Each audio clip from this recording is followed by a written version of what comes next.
ದಮ್ ಬಿರಿಯಾನಿ ಮಾಡೋಣ್ರಿ. ದಮ್ ಬಿರಿಯಾನಿ ಮಾಡೋಕೆ ಇಂಥ ಪಾಕೆಟ್ ಬಿರಿಯಾನಿ ಮಸಾಲ ತರೋಣ್ರಿ. ಇದಕ್ಕೆ ಮಿಕ್ಸ್ ಮಾಡೋಣ. ಈ ಮಸಾಲ ಸ್ವಲ್ಪ ಮೊಸರು ಹಾಕೊಂಡು ಕಲ್ಸ್ಕೊಂಡು ಇಟ್ಕೋಬೇಕ್ರಿ. ಒಂದು ಅರ್ಧ ಗಂಟೆ ಫ್ರಿಜ್ ಒಳಗೆ ಅರ್ಧ ಗಂಟೆ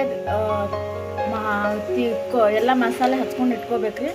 ಈಗ ಒಂದು 3 ಗ್ಲಾಸ್ ಅಕ್ಕಿ ಕುದಿಲಾಕಿಟ್ಟಿದ್ದು ಅಕ್ಕಿ ಕುದಿಲಾಕಿಟ್ಕೊಂಡಿವ್ರಿ. ಒಂದೆರಡು ಪಲಾವ್ ಎಲೆ ಮತ್ತು ಜೀರಿಗೆ, ಏಲಕ್ಕಿ, ಉಪ್ಪು ಹಾಕಿ ಕುದಿಸ್ಕೊಳ್ಳೋದ್ರಿ. ಇದು ಅಕ್ಕಿ ಹಾಕಿ ಹುರ್ಕೊಳ್ಳೋದ್ರಿ. ಈರುಳ್ಳಿ ಕಟ್ ಮಾಡ್ಕೊಳ್ಳೋದ್ರಿ. ಕಟ್ ಮಾಡ್ಕೊಂಡು ಹುರ್ಕೊಳ್ಳೋದ್ರಿ ಕೆಂಪು ಬಣ್ಣ ಬರೋತನ.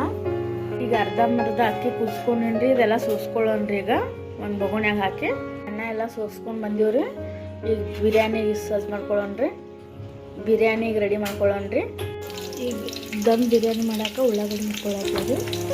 ಉಳ್ಳಾಗಡ್ಡಿ ಮುಟ್ಕೊಳ್ಳೋಣ್ರಿ. ಅದನ್ನು ಕೆಂಪು ಬಣ್ಣ ಬರೋದನ್ನ ಈಗ ಒಂದು ಪ್ಲೇಟ್ನಾಗ ತೆಗೆದು ಇಟ್ಕೊಂಡ್ರಿ. ಮುಟ್ಕೊಂಡಿದ್ದಾಯ್ತು.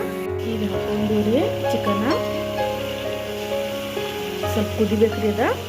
ಈಗ ಶುಂಠಿ ಬೆಳ್ಳುಳ್ಳಿ ಪೇಸ್ಟ್ ಹಾಕೊಂಡ್ರಿ. ಈಗ ಸ್ವಲ್ಪ ಅರ್ಧ ಟೊಮೊಟೊ ಹಾಕೊಳ್ಳೋಣ್ರಿ. ಇನ್ನು ಸ್ವಲ್ಪ ಇದು ಮಾಡ್ಕೋಬೇಕ್ರಿ, ಕುದಿಸ್ಕೋಬೇಕು. ಸ್ವಲ್ಪ ಅದು ಪೀಸ್ ಕುದಿಸ್ಕೊಳಕ್ಕೆ ಒಂದಿಷ್ಟು ನೀರು ಹಾಕೊಳ್ಳೋದ್ರಿ. ಹಿಂಗೆಲ್ಲ ಅನ್ನ ಅರ್ಧಂಬರ್ಧ ಬೆಂದಿತ್ತು ನೋಡ್ರಿ. ಅನ್ನ ಹಾಕಿಟ್ಟಿನ್ರಿ. ಹಿಂಗೆ ಉಳ್ಳಾಗಡ್ಡಿ ಮ್ಯಾಗ ಇದು ಮಾಡ್ಕೊಂಡೀನಿ. 15 ನಿಮಿಷ ಕುದಿಬೇಕ್ರಿ. ಸಣ್ಣ ಇದ್ರೊಳಗೆ ಇದ್ರ ಮ್ಯಾಗ ಇಟ್ಕೊಳ್ಳೋಣ್ರಿ.